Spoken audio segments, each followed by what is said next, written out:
அனைவருக்கும் வணக்கம். இந்த காணொளில நம்ம என்ன பார்க்க போறோம்னா, தேர்வுக்கு தயாராகி விட்டீர்களா? இன்னும் நமக்கு 35 நாட்கள் தான் இருக்கு. ஸோ ஒரு பெஸ்ட் எக்ஸாம் டிப்ஸ் உங்களுக்கு குடுக்கலான்னு தான் இந்த காணொளில நான் போடுறேன். கண்டிப்பா இந்த எக்ஸாம் டிப்ஸ் பார்த்தீங்கன்னா, உங்களுக்கு ரொம்ப ரொம்ப யூஸ்ஃபுல்லாவும், ஸோ நமக்கு இந்த 35 நாட்கள், இப்போ கிட்டத்தட்ட ஒரே 1 மாசம் தான் நம்மகிட்ட இருக்கு. ஸோ அக்டோபர் 12ஆம் தேதி நமக்கு தேர்வு. ஸோ அக்டோபர் 12ஆம் தேதி நமக்கு தேர்வுனா, இப்போ ஒரே 1 மாசம் தான் இருக்கு அப்படின்னு சொன்னீங்கன்னா, இந்த நேரத்தில தேர்வுகள் என்ன செய்ய வேண்டும்? ஸோ அத தான் நம்ம இந்த காணொளில பார்க்க போறோம். ஸோ இந்த காணொளிய ஸ்கிப் பண்ணாம ஃபுல்லா பாருங்க. கண்டிப்பா உங்களுக்கு ஒரு மோட்டிவேஷனா இருக்கும். கண்டிப்பா உங்களுக்கு யூஸ்ஃபுல் ஆகும். ஸோ நான் எப்படி இந்த நேரத்தில என்னுடைய ஸ்டடீஸ் நான் எப்படி பண்ணேன் அப்படின்னு சொல்லி நான் உங்ககிட்ட சொல்றேன். ஸோ கண்டிப்பா நீங்களும் அத மாரி ஃபாலோ பண்ணுங்க. கண்டிப்பா நம்மளும் ஒரு பிஜி அசிஸ்டன்ட்டா ஆகுறதுக்கு வாய்ப்பு இருக்கு. சரி, இந்த 1 மாசத்துல நம்ம என்ன பண்ணணும் அப்படின்னு சொல்லி பார்த்தீங்கன்னா, கண்டிப்பா நீங்க ஏதாவது வேலைக்கு போயிட்டுருப்பீங்க. ஒரு பிரைவேட் வேலைக்கு ஏதாவது போயிட்டுருப்பீங்க. ஸோ கண்டிப்பா இந்த வேலைய நீங்க இந்த 1 மாதம் காலத்துக்காவது கொஞ்சம் ஆ லீவ் போட்டு நீங்க படிச்சா கரெக்ட்டா இருக்கும். ஃபர்ஸ்ட்டு அந்த நம்பிக்கை உங்களுக்கு வரணும். நான் இந்த வேலைய உட்டு நான் உட்காந்து படிச்சேன்னா, கண்டிப்பா நான் பாஸ் பண்ணிருவேன். அப்படின்னு சொல்லி அந்த நம்பிக்கை இருக்கவங்க கண்டிப்பா இந்த வேலைய லீவ் போட்டு, இல்ல லீவ் குடுக்க மாட்டாங்க சார் அப்படின்னு சொன்னா, இந்த வேலைய விட்டு தைரியமா நீங்க உட்காந்து படிக்கலாம். ஏன்னா கண்டிப்பா யாரும் நம்மள வேல விட்டு லீவ் கேட்டா வேல விட்டு தூக்க மாட்டாங்க. ஸோ கண்டிப்பா நம்மளுடைய ஆ வேலை அவங்களுக்கு தேவைப்படும். ஸோ அதனால நீங்க லீவ் கேட்டு பாருங்க. ஸோ 30 நாட்கள் இல்லனா கூட கடைசி ஒரு 20 நாட்களாவது லீவ் கேட்டு பாருங்க. கண்டிப்பா உங்களுக்கு லீவ் கிடைக்கும். ஸோ யாருக்கெல்லாம் அந்த நம்பிக்கை இருக்கோ, கண்டிப்பா நான் லீவ் போட்டு உட்காந்து படிச்சேன்னா, நான் பாஸ் பண்ணிருவேன். இந்த தேர்வு எனக்கு தாண்டி தான் மத்தவங்களுக்கு போஸ்டிங் அப்படின்னு சொல்லி, உங்களுக்கு 100% உங்க மேல நம்பிக்கை இருந்துச்சுன்னா, நீங்க உங்களுடைய ப்ரிப்பரேஷன் நல்லா ப்ரிப்பேர் பண்ணியிருந்தீங்கன்னா, கண்டிப்பா இந்த வேலைய விட்டு நீங்க உட்காந்து படிக்கலாம். லீவ் கேட்டு உட்காந்து படிக்கலாம். நானும் இந்த கடைசி நேரத்தில அந்த மாரி தான் பண்ணேன். கடைசி 20 டேஸ் பார்த்தீங்கன்னா, full and full study concentration. So வேலைய லீவ் விட்டு உட்காந்து தான் நான் படிச்சு, எக்ஸாம்ல நான் தேர்வுல பாஸ் பண்ணேன். ஸோ ஃபர்ஸ்ட்டு தேர்வர்கள் இத கவனம் செலுத்துங்க. ஏன்னா, நம்ம இப்போ இந்த நேரத்தில நம்ம வேலைக்கும் போயிட்டு, வீட்டுக்கும் வந்து உட்காந்து படிச்சுட்டு இருந்தோம்னா, இந்த நேரத்தில நமக்கு அது கரெக்ட்டா வராது. ஸோ நானே உங்ககிட்ட ஒரு 2, 3 மாசத்துக்கு முன்னாடி சொல்லியிருந்தீங்க, "வேல விடாதீங்க. இதுக்காக வேல விடாதீங்க." அப்படின்னு சொல்லியிருந்தேன். ஆனா, இந்த நேரத்தில கண்டிப்பா நம்ம வேல விட்டே ஆகணும். ஸோ வேலையோடைய பளு நமக்கு கொஞ்சம் கண்டிப்பா நம்ம குறைச்சே ஆகணும். ஸோ அது குறைச்சா மட்டும் தான் வேலைய நம்ம விட்டு உட்காந்து ஒரு நாளைக்கு 8 மணி நேரம் full and full studies practice பண்ணா மட்டும் தான் நம்மளால ஜெயிக்க முடியும். ஏன்னா, இந்த 1 மாதம் காலம் ஃபுல் அண்ட் ஃபுல் நம்மளுடைய மேஜர், எஜுகேஷன், சைக்காலஜி, ஜிகே இதுலயே நம்மளுடைய பிரெயின் ஃபுல்லா நமக்கு அதே ஒர்க் அவுட் பண்ணிட்டே இருந்தோம்னா, கண்டிப்பா தேர்வு நாளன்னைக்கு நம்ம தான் ஹீரோ. ஸோ நமக்கு தான் வெற்றி கண்டிப்பா நமக்கு வெற்றி கண்டிப்பா கிடைச்சிரும். ஸோ இத கண்டிப்பா நீங்க ஃபாலோ பண்ணுங்க. ஸோ அதுக்கப்புறமா அதிகமா டெஸ்ட் எழுதுங்க. ஸோ எம்சிக்யூஸ் பிராக்டிஸ் அதிகமா பண்ணுங்க. இந்த நேரத்தில நம்ம ஒரு புது டாபிக் உட்காந்து படிக்கிறத விட, ஏற்கனவே படிச்ச டாபிக்ஸ் ஒரு ரிவைஸ் பண்ணுங்க. ஏன்னா, ஏற்கனவே நம்ம ஒரு 8 யூனிட் படிச்சுட்டோம். இன்னும் ஒரு 2 யூனிட் படிக்க வேண்டியதா இருக்குன்னா, அத ஃபர்ஸ்ட்டு 8 யூனிட்ட ரிவைஸ் பண்ணுங்க. 8 யூனிட் ரிவைஸ் பண்ணிட்டு, அந்த 8 யூனிட் நமக்கு தரோவா தெரியுதான்னு பாருங்க. ஸோ அதுக்கப்புறமா நம்ம அந்த 2 யூனிட்ட நம்ம படிக்கலாம். ஸோ அத ஃபர்ஸ்ட்டு முயற்சி பண்ணுங்க. ஸோ எதுவுமே நீங்க என்ன பண்ணக்கூடாதுன்னா, இந்த நேரத்தில படிச்சது மறக்காதீங்க. ஸோ படிச்சது நம்ம மறந்தோம்னா, கண்டிப்பா நமக்கு எக்ஸாமுக்கு யூஸ்ஃபுல் ஆகாது. அப்போ படிச்சது மறக்காம நம்ம இருக்கணும்னா, கண்டிப்பா நம்மளுடைய எம்சிக்யூ பிராக்டிஸ்ல நமக்கு தெரிஞ்சிரும். நீங்க எம்சிக்யூ பிராக்டிஸ் பண்ணும்போது தான், நீங்க என்னென்ன படிச்சிருக்கீங்களோ, கண்டிப்பா உங்களுக்கு அதெல்லாம் எம்சிக்யூ பிராக்டிஸ்ல ஞாபகம் வரும்.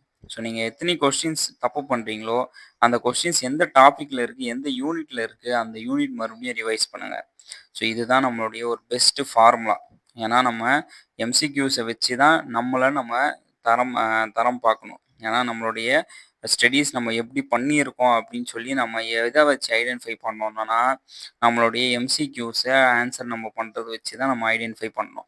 அப்போ எம்சிக்யூஸ நம்ம ஒரு சில எம்சிக்யூஸ் நம்ம தவறு செஞ்சோம். இப்போ உதாரணத்துக்கு நீங்க 100 கொஸ்டின் நீங்க எக்ஸாம் டெஸ்ட் எழுதுறீங்கன்னா, அதில கண்டிப்பா உங்களுக்கு இந்த நேரத்தில ஒரு 30 கொஸ்டின்ஸாவது கரெக்ட்டா ஆகணும். ஏன்னா நீங்க வீட்ல தான் உட்காந்து எழுதுறீங்க. நமக்கு டைம் ரிலாக்சேஷன்லாம் கிடையாது. நம்ம எவ்வளோ டைம் வேணா எடுத்துக்கலாம். அந்த 100 கொஸ்டின் நீங்க சால்வ் பண்றீங்கன்னா, கண்டிப்பா அதில 70 கொஸ்டின் நீங்க கரெக்ட்டா நீங்க போட்டீங்கன்னா, நீங்க வெற்றியாளர். கண்டிப்பா இந்த பிஜிடிஆர்பி எக்ஸாம நீங்க கண்டிப்பா பாஸ் பண்ணிருவீங்க. உங்கள தாண்டி தான் போஸ்டிங். அப்போ உங்களுக்கு 70 கீழ உங்களுக்கு மார்க் வருது அப்படின்னு சொல்லி பார்த்தீங்கன்னா, நீங்க எதுலலாம் எந்த டாபிக்லலாம் கொஞ்சம் மிஸ்டேக் பண்ணியிருக்கீங்களோ, அந்த டாபிக்லாம் கொஞ்சம் ரிவைஸ் பண்ணுங்க. ஸோ எம்சிஎம் கியூஸ் நம்ம பிராக்டிஸ் பண்ணும்போதே நமக்கே தெரிஞ்சு வந்துரும். நம்ம எந்த டாபிக்ல நம்ம ஆ தவறு பண்ணியிருக்கோம் அப்படின்னு சொல்லி. அப்போ அந்த டாபிக்க மறுபடியும் ரிவைஸ் பண்ணுங்க.